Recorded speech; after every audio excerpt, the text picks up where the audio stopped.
Tonight, the issues and the controversy. 1,000 people have gathered at the City College of New York for a town meeting with Nelson Mandela.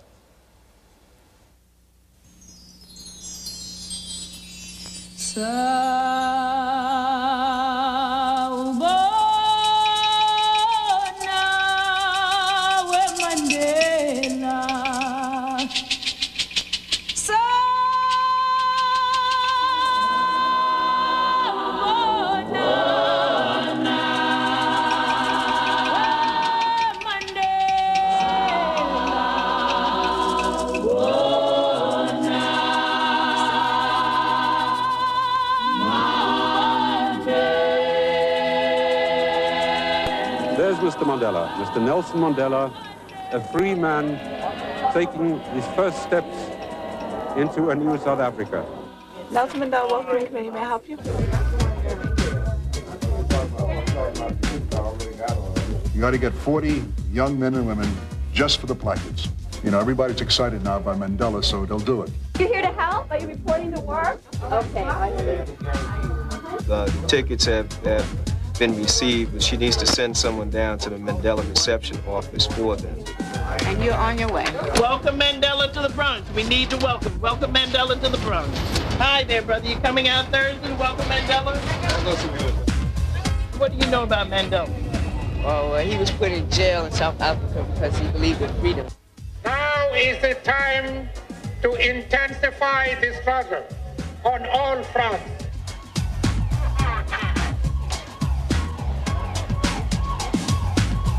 To spend 27 years at the prime of your life is a tragedy. And I regret, those years that I have wasted in prison. Tell me, how we doing on Eddie Murphy and on Robert De Niro and on Robin Williams and the rest? The opening act is going to be the Amico Renegades, which is a steel band. Then Tracy Chapman comes on with her band. We're flying her in. And then Mr. Mandela does his speech.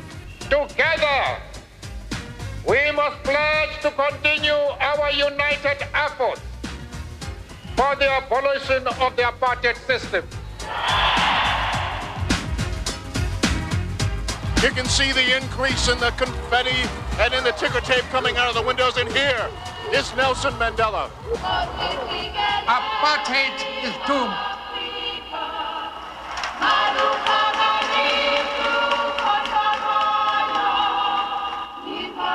South Africa shall be free. And now, Thursday, June 21st, Nelson Mandela comes to Harlem. 7 years ago, while he was still in prison in South Africa, Mandela was awarded an honorary doctorate in absentia at this university. Today, he comes to the City College of New York in person to participate in a town meeting. Ladies and gentlemen, Nelson Mandela.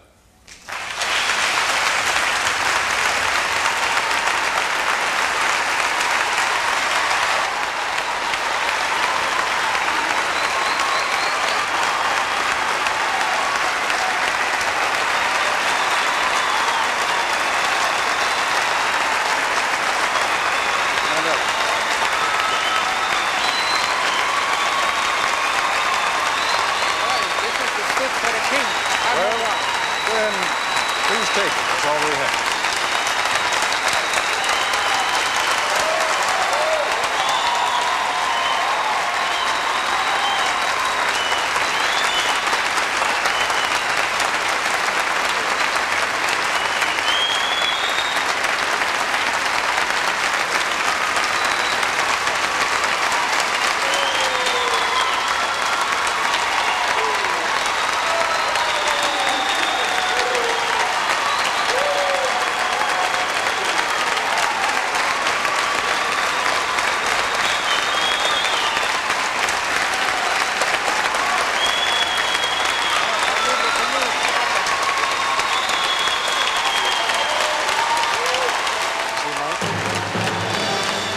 The Koppel Report, a town meeting with Nelson Mandela. Mr. Mandela, you're participating in what is a very old and honorable American tradition, the town meeting. And rather than waste any time with my questions, if they don't ask you good ones, I promise I will try to. But I think we have some people out here who have some provocative and perhaps even controversial questions to ask you. And I'd like to begin. Mr. Mandela, you've come to the United States of America.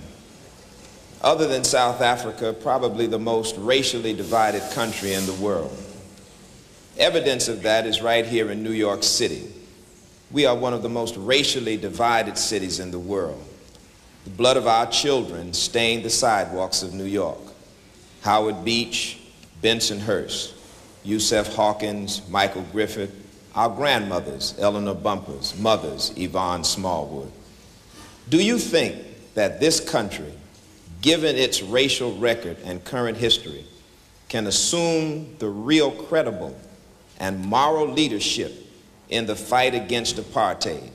Because its hypocrisy is well known, and one wonders whether it can really do what we want it to do. And if it can, what role can we as Africans in America play?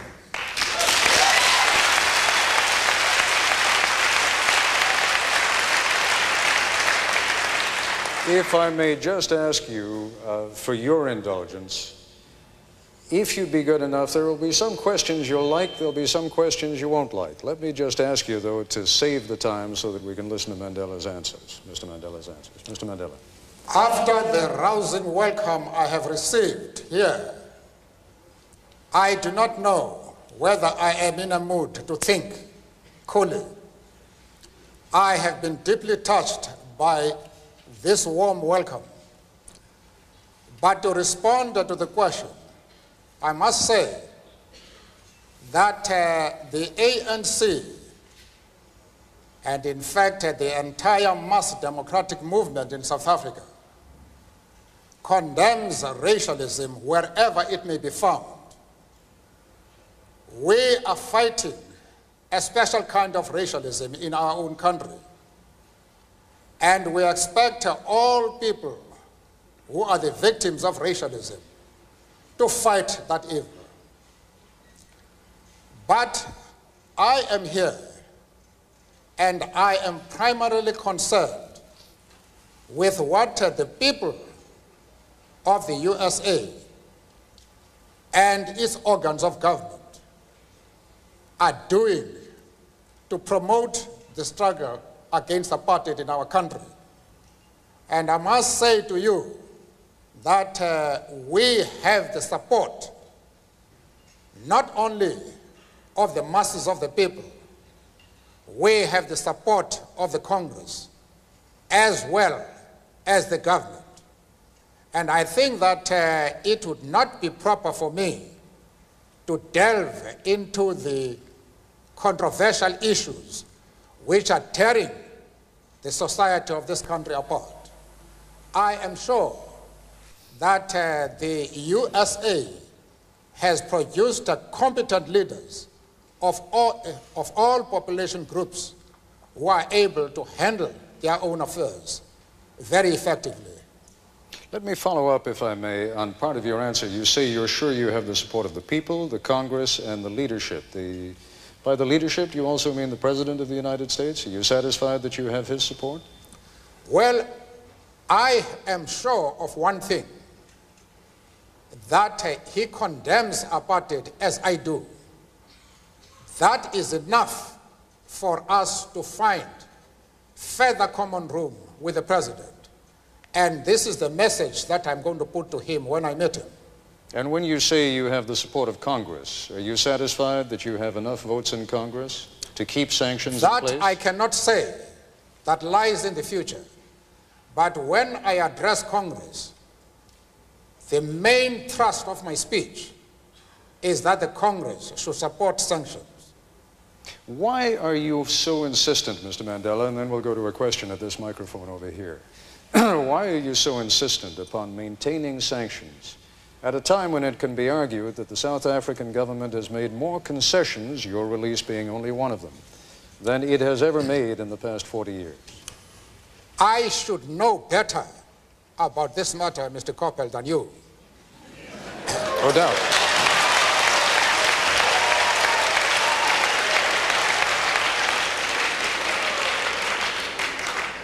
After all, it is the ANC, not the government, that is responsible for the present talks. We have been hammering the government since 1986 to meet us, and in spite of the humiliating and insulting conditions they tried to impose on us before they could agree to meeting us, we nevertheless had sufficient patience and sufficient commitment to peace as to continue hammering them to meet us. They have eventually done so, but despite the fact that the talks are now on, apartheid is still in place. The police are still killing our people, as they've done over the years. Vigilante groups are openly arming themselves for the specific purpose of attacking progressive groups and progressive leaders. The right wing is also arming itself openly, and they say they are doing so for the purpose of destroying the ANC. They are calling for some of us to be hanged. Why would you think that we should now relax our strategies? What has happened? Let's move on to the next question. Amanta. My name is Gloria Tute. I was born here in Harlem. I'm a lawyer. I've lived here all my life. I'm also on the board of directors of the African Educational Foundation that's raising money to train the people of Africa for industry. I am concerned about the future economy of South Africa. I am concerned when I look at the newer countries that gained their freedom so hard fought, indeed did not demonstrate sound fiscal policy. Illiteracy is still quite large, and hunger. What can assure me as a human being and a concerned African American that the ANC will indeed have a fiscal solvent policy that will continue the use of the resources of South Africa in a meaningful way? Or should I put it more succinctly, will your economy be based on the Marxist system, socialism, or capitalism, or both? I knew that was the question you wanted to ask.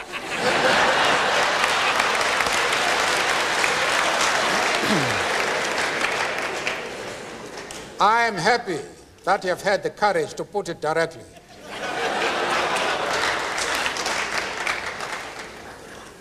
We are not concerned with models. We are not concerned with labels. We are practical men and women whose solutions are dictated by the actual conditions existing in our country.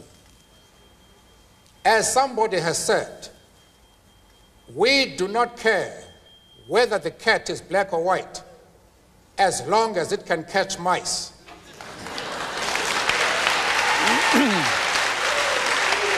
If I may... What we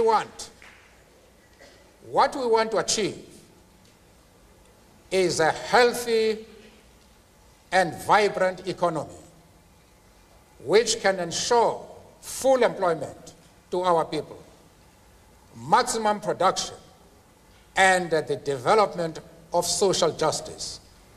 We wanted to rectify the imbalances that exist in our economy.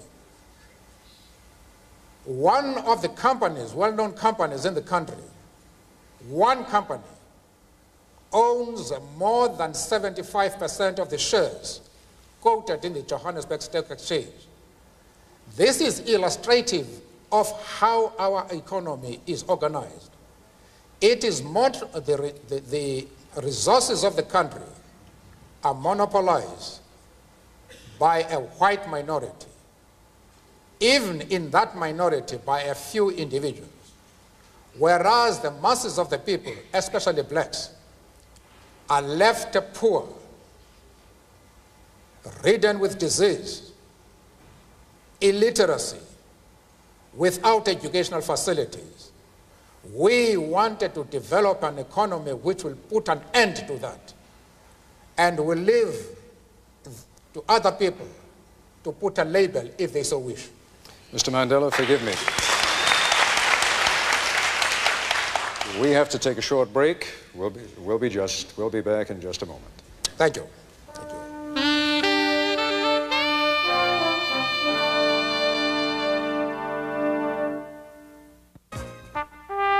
The Koppel Report, a town meeting with Nelson Mandela from City College in New York, continues. And we're back once again. And Mr. Mandela, as I told you before we began this broadcast, almost all the questions will be coming here from the audience, but we also went to a couple of people back in South Africa, told them you were going to be on the broadcast, and asked them if they had any questions for you or comments that they wanted to make to you. One of those from whom we are about to hear now, and I'd like you to address your attention over to that monitor, is a man by the name of Koos van der Merwe, who's one of the leaders of the Conservative Party. Have a listen to what he has to say. Hello, Nelson. I'm a South African. I'm an Afrikaner. I want self-determination for my people in a part of South Africa. You can't have the whole South Africa for yourself. A part of it belongs to my people. Nelson, you're not going to nationalize the assets of the white people. I have worked for my banks, my mines, my businesses, and my farms. You are not going to take it. Stop your violence. Stop your sanction campaign. Stop your nonsense. Leave the violent campaign alone and come and sit down, become a normal person, and talk, and maybe that way we can find solutions. And lastly, forget communism, Nelson. It's gone. And I hope you will be well. I believe you were ill. I hope you will recover. And have a good journey. Aangename kennis, Koos.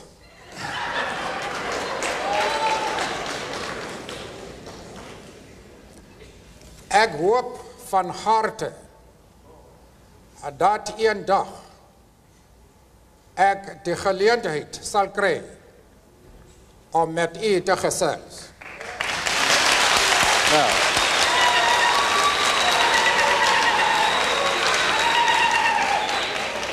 Well, just to interpret Please. What I said, I just wanted to demonstrate that I am bilingual.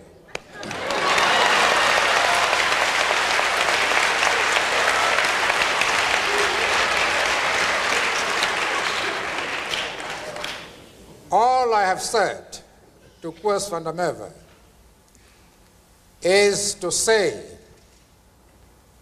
I am happy to know you. I hope that one day we shall have the opportunity to discuss the affairs of our country. That is all. Now, let me pick up, if I may, Mr. Mandela, though, on what Koos van der Merwe had to say. He represents, as you know, a small but significant segment of the white population in South Africa, which is pressuring Mr. de Klerk from that political side of the spectrum. To what degree do you feel any need to help President de Klerk deal with people like Koos van der Merwe?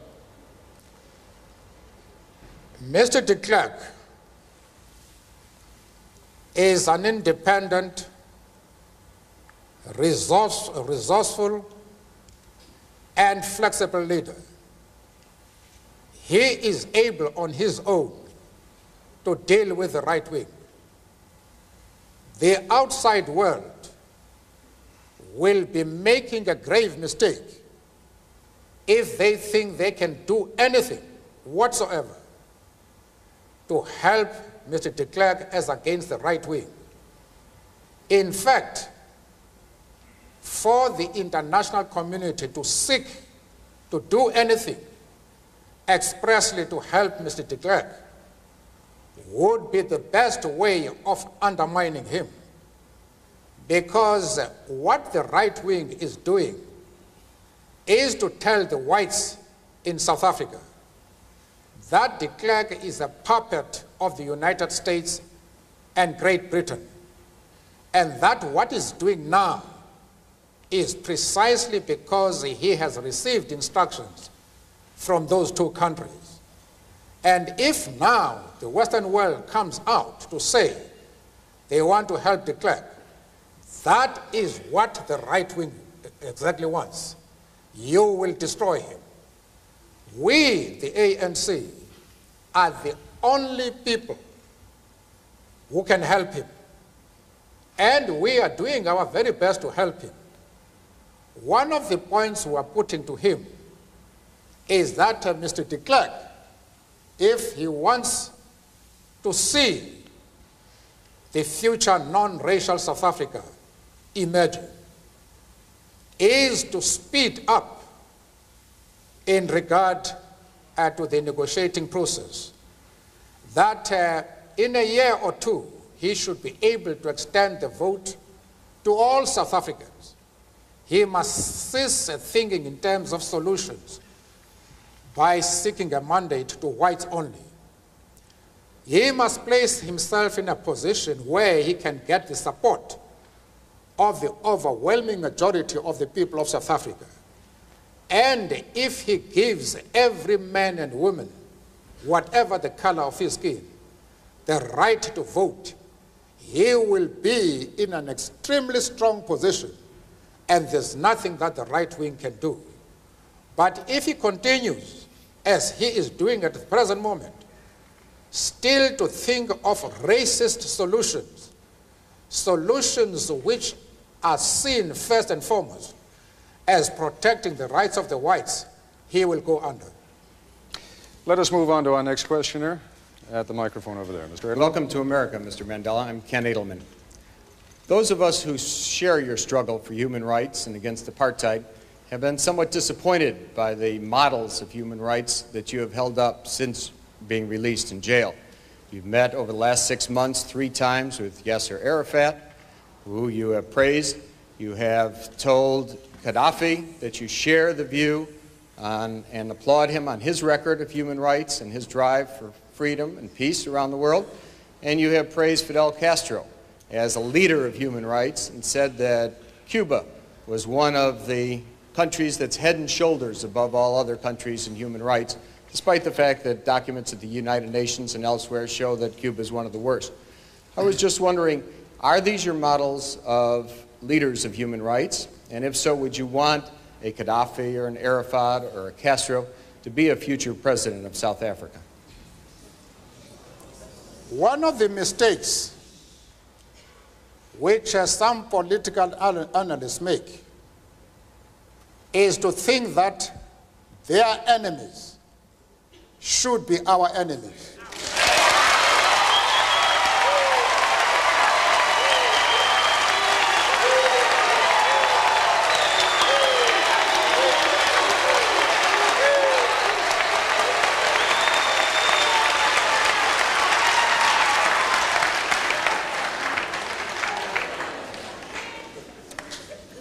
That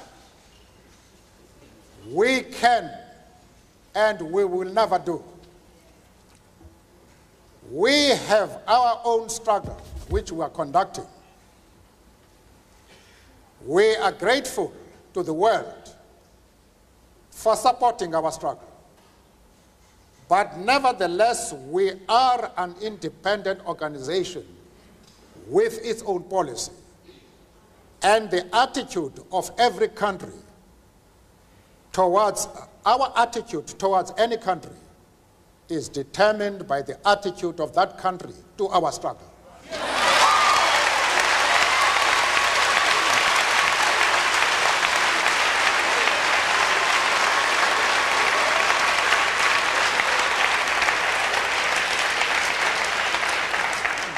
Yasser Arafat, Colonel Gaddafi, Fidel Castro support our struggle to the hilt.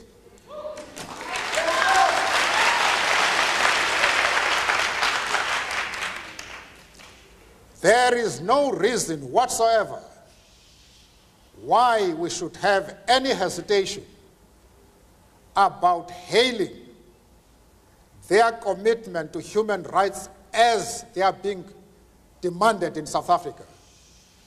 Our attitude is based solely on the fact that they fully support the anti-apartheid struggle. They do not support it only in rhetoric. They are placing resources at our disposal for us to win the struggle.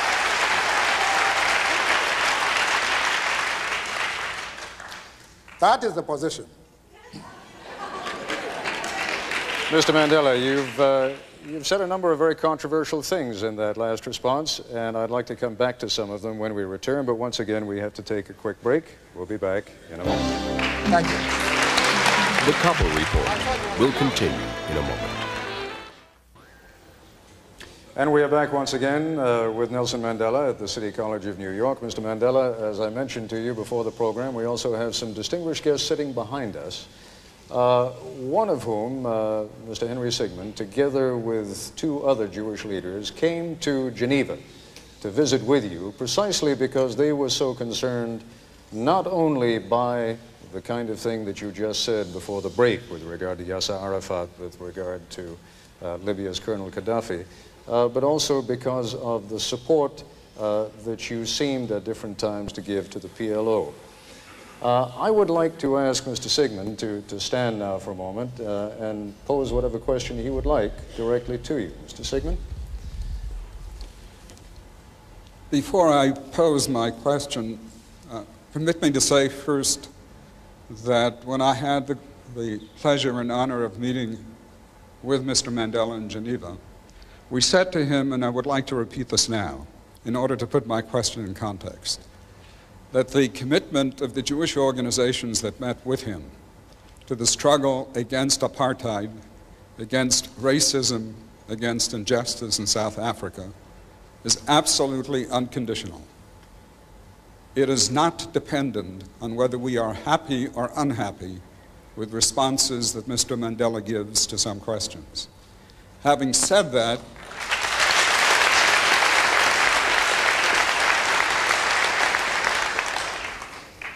I think I would be dishonest if I did not express profound disappointment with the answer that Mr. Mandela gave to the previous question, because it suggests a certain degree of amorality. It suggests that what these people do in their own countries, what a Gaddafi does in Libya, what a Castro does in Cuba, is totally irrelevant, even in terms of the issue of human rights, as long as they support the cause of the ANC. I hope that is not what Mr. Mandela meant, and I would hope that he would clarify that issue further. Mr. Mandela. Firstly, we are a liberation movement which is fully involved in a struggle to emancipate our people from one of the worst racial tyrannies the world has seen. We have no time to be looking into the internal affairs of other countries.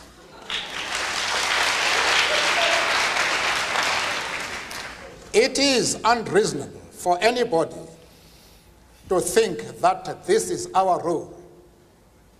I have been asked by somebody who wants me to express an opinion on the differences that are taking place within the USA.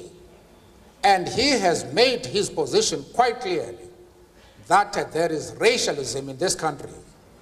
I have refused to be drawn into that.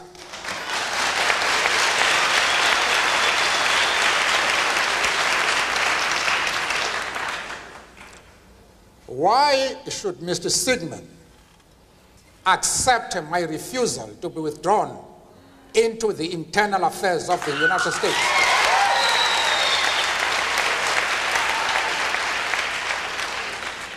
And at the same time, want me to be involved in the internal affairs of Libya and Cuba. I refuse to do that. As far as Yasser Arafat is concerned, I explained to Mr. Sigmund that we identify with the PLO because just like ourselves, they are fighting for the right of self-determination.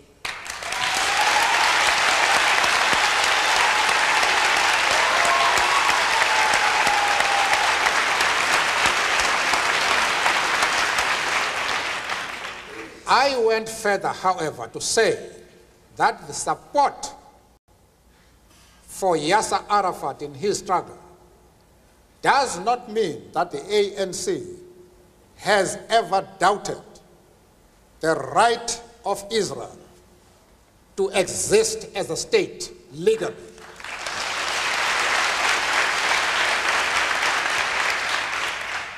We have stood quite openly and firmly for the right of that state to exist within secured borders. But, of course, as I said to Mr. Sigmund in Geneva and others, that we carefully define what we mean by secure borders. We do not mean that Israel has the right to retain the territories they conquered from the Arab world, like the Gaza Strip, the Golan Heights, and the West Bank. We don't agree with that. Those territories should be returned to the Arab people.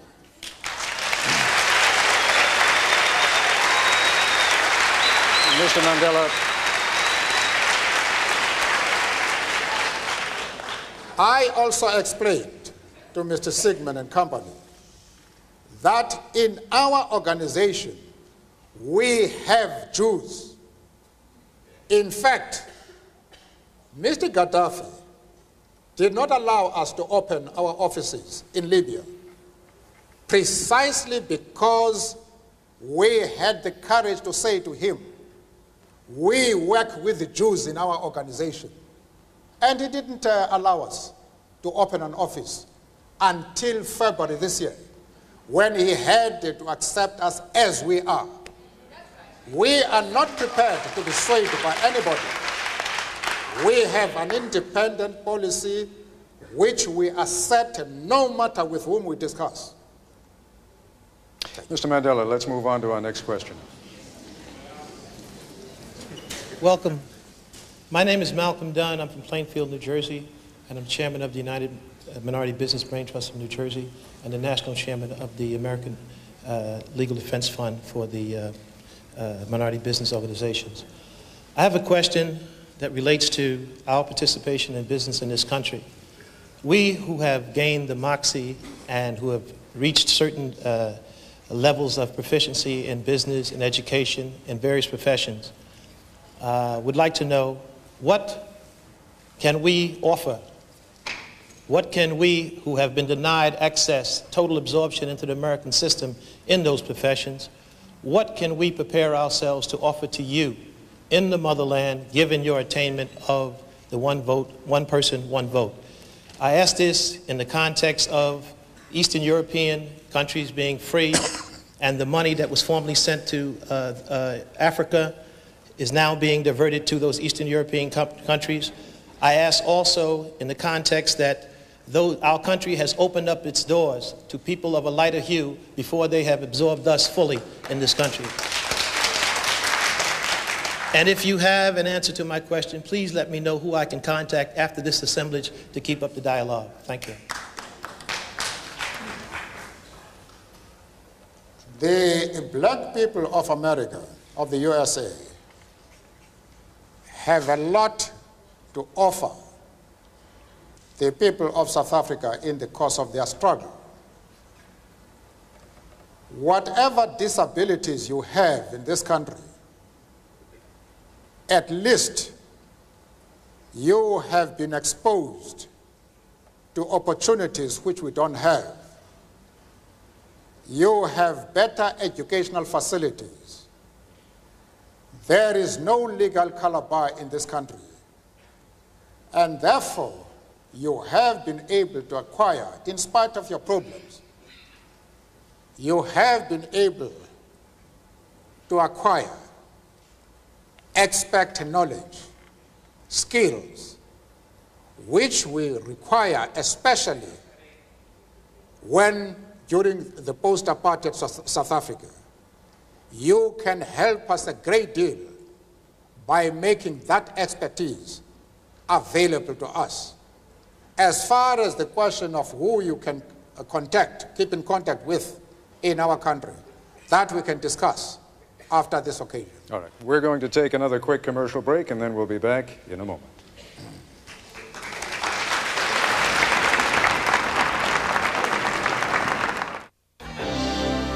The Koppel Report, a town meeting with Nelson Mandela, continues. Once again, Ted Koppel. Mr. Mandela, as I mentioned to you also before you came out here this afternoon, there are black leaders in South Africa with whom you and your organization have differences. One of them, who represents many of the Zulu people, political organization known as Inkatha, is Gatsha Buthelezi.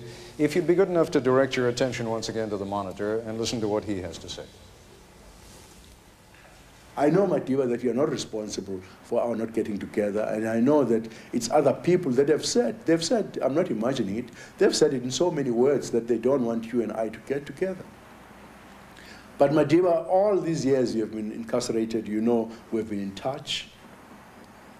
You know that I've always paid tribute to you, that I've refused, you know, to negotiate with any of the white leaders in this country for decades now, because I told them that it was an absolute non-negotiable that I can get to the conference table without you and our brothers who were incarcerated with you and others, and before the unbanning of ANC, PAC, and other organizations.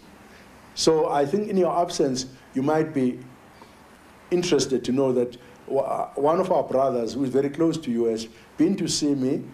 He'll have a certain message for you when you return. And I said to myself that it's absolutely up to you, because there's nothing that prevents you, even in the United States, to pick up a telephone and say hello and talk to me as we're doing ever since you left jail. Shanga, I do not think it correct for me to wash our dirty linen in a foreign country, even though it is somehow our fault.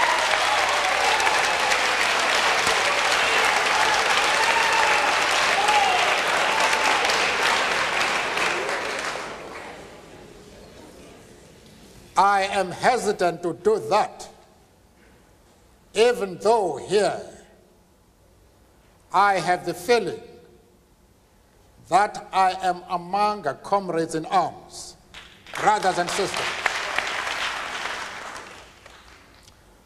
One thing I would like to dispel with all the force at my command is that there is no difference whatsoever between myself and my organization on the attitude towards Inkatha and yourself in person. If I have not seen you, it is because of decisions which we have carefully discussed amongst ourselves and of which I am part.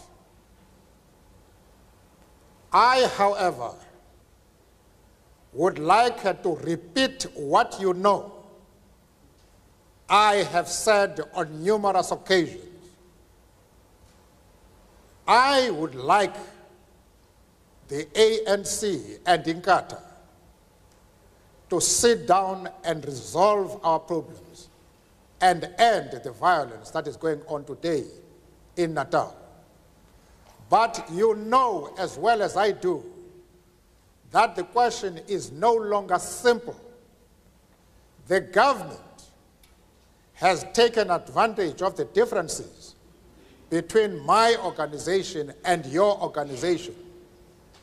They are using those differences for the purpose of trying to eliminate the ANC and what they consider to be members of that organization who are a threat to white supremacy. That now is our problem. It is no longer just a question of me meeting you. I have asked Mr. de Klerk the simple question. I have said to him, you have a strong, efficient, and well-equipped army and police force. Can you tell me why the government has failed to suppress violence in which almost 4,000 blacks have been killed?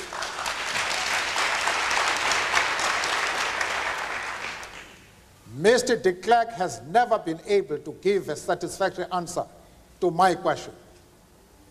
I have told him, I've given him the answer. I have said to him, you have not suppressed this violence deliberately because you believe that by using these differences between these two organizations, you can crush your enemy number one, the ANC. That is your difficulty. And I must repeat to you, that is the main problem facing the people of South Africa. It is the involvement of the government and its police in the violence that is taking place in Natal. We have, Mr. Mandela, I believe on microphone B over there, a former representative of the South African government. He was until very recently the Consul General here in New York. Would you like to come to the microphone and pose your question? That is so, Mr. Koppel. Mr. Mandela, as one who for a period of years has advocated your unconditional release, I want to say at the outset, I'm delighted to see you here in New York. Welcome. Thank you. Secondly, I also commend you for your loyalty to your friends, controversial though that may be. But in framing my question, in dealing with Natal in particular, I, as a white South African, am most concerned about the bloodletting, the carnage that is going on. And whilst I take the point that you have made that the police possibly and probably could do more, I do believe that the challenge or the ball is in your court, Mr. Mandela, because one cannot, we as South Africans cannot afford to have South Africans killing South Africans. We've got to have peace, harmony, a strong economy. We've got to hold out our hands to each other so we can build the new South Africa with a minimum of bitterness. I believe, sir, that you are the statesman who can do it. I would like you to do it, and I'd like you to issue a call. I'd like you to extend the hand to Chief Gatsha Buthelezi, irrespective of political differences, irrespective of dirty linen, irrespective of what has gone before. I believe you owe it to each other and the country to see that we have a stable, secure platform on which to go forward together, white, black and brown. And I hope you agree. I do not consider your remarks as a lecture to me.